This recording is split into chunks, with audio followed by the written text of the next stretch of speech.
Well, Chinese automakers quickly becoming major players in the European EV space. Could they soon be making a push for U.S. expansion as well? Hundreds, if not thousands, of EVs have been found sitting unused in fields across at least half a dozen cities in China. EV maker, this time in China, the world's top auto market, is now going out of business. If you're interested in electric vehicles, you probably know that China is the world's largest market and producer of EVs. But did you also know that China's EV industry is facing some serious challenges and controversies? In this video, we're going to explore the problems and prospects of Chinese EVs and whether they are really worth buying. Stay tuned till the end to find out more. China has been promoting electric vehicles for more than a decade. With generous subsidies, preferential policies, and ambitious targets, the government sees EVs as a way to reduce air pollution, improve energy security, and foster technological innovation. As a result, China has become the global leader in EV production and sales, accounting for 60% of the world's current electric fleet. In 2022, China sold almost 8 million EVs, an 87% increase from the previous year. However, not everything is rosy in China's EV market. Several issues threaten the sustainability and competitiveness of the industry. Let's take a look at some of them. One of the biggest problems is the overcapacity and oversupply of EVs. Due to the generous subsidies and low entry barriers, hundreds of automakers have entered the EV market in China, both established players and startups. Many of them have produced low-quality and low-performance EVs that have flooded the market and created a glut of unwanted vehicles. Some of these cars have been abandoned in fields and parking lots across the country, creating scenes reminiscent of the bike-sharing crash in 2018. These cars not only waste resources and money but also pose environmental risks due to their batteries. Another problem is the subsidy-driven nature of the market. The government's subsidies have distorted the market signals and created a dependence on policy support. Many consumers have bought EVs mainly because of the incentives, such as free license plates, tax exemptions, and cash rebates. However, these subsidies have been phased out gradually since 2019 and are expected to end completely by 2023. This means that EVs will lose their price advantage over conventional cars, and consumers will have to pay more attention to their quality and performance. Some analysts predict that the withdrawal of subsidies will lead to a slowdown or even a decline in EV sales in 2023. A third problem is the lack of innovation and differentiation among Chinese EV brands. Despite the huge number of EV makers in China, most of them offer similar products that are based on existing technologies and designs. There is little room for differentiation and value creation in the market. Moreover, many Chinese EV brands lack brand recognition and loyalty among consumers, especially compared to foreign brands like Tesla, Volkswagen, or Toyota.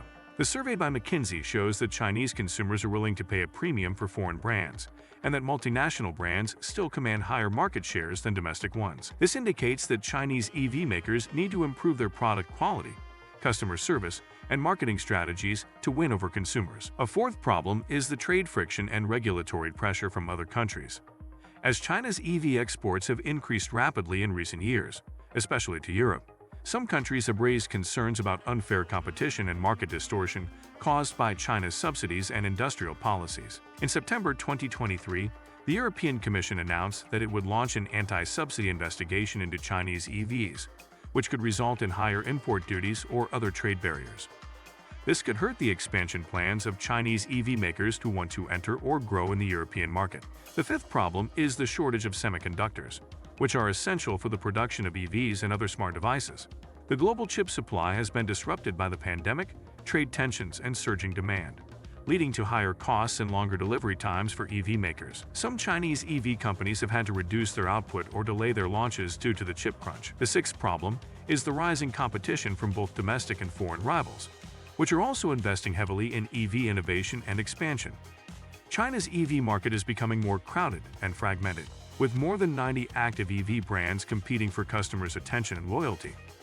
Some of the newcomers, such as Tesla, Volkswagen, and Hyundai, have strong brand recognition, advanced technology, and global presence, posing a serious challenge to the established Chinese players. These are some of the major problems that China's EV industry is facing right now.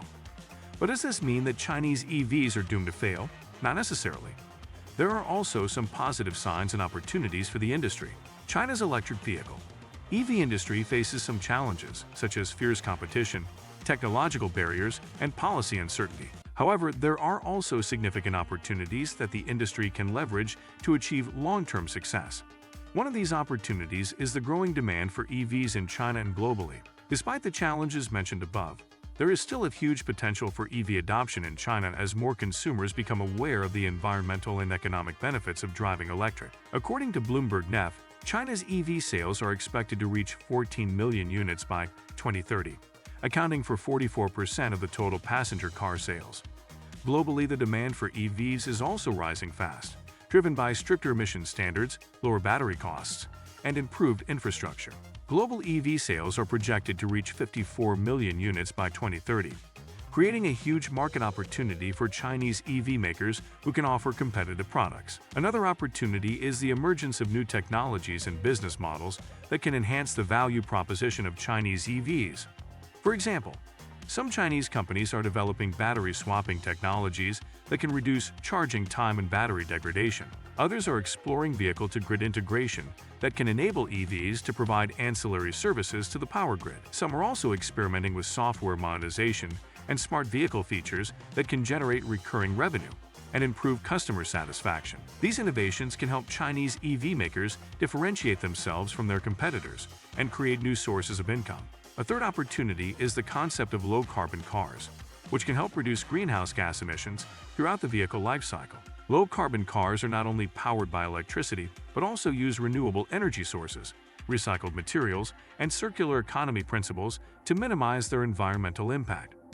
Some Chinese consumers have shown willingness to pay extra for low-carbon cars, and some Chinese EV makers have started to adopt low-carbon practices in their production and operation. This can help Chinese EVs gain a competitive edge in the global market, where environmental awareness and regulation are increasing. The fourth opportunity is the increasing collaboration and investment between Chinese and foreign EV makers, which can create synergies and mutual benefits. For example, Volkswagen Group, the world's largest automaker, has invested in XPeng, one of China's leading EV startups, and plans to cooperate on technology and innovation. Other examples include Toyota's joint venture with BYD to develop EVs for the Chinese market and Ford's partnership with Zodi to produce low-cost EVs for China. These alliances can help Chinese EV makers access advanced technologies, global markets, and brand recognition, while also helping foreign EV makers tap into China's huge EV market and local supply chain.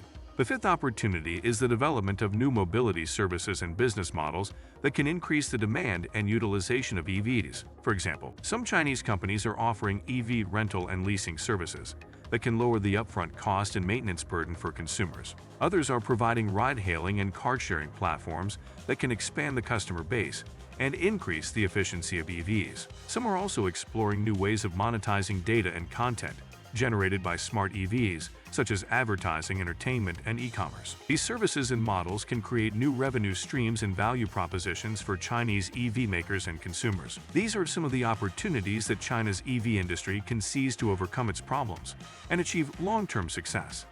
Of course, this will require concerted efforts from the government, the industry, and the consumers. The government needs to provide more supportive and consistent policies that can foster innovation, quality, and efficiency in the industry. The industry needs to invest more in R&D, customer service, and branding to improve its products and reputation.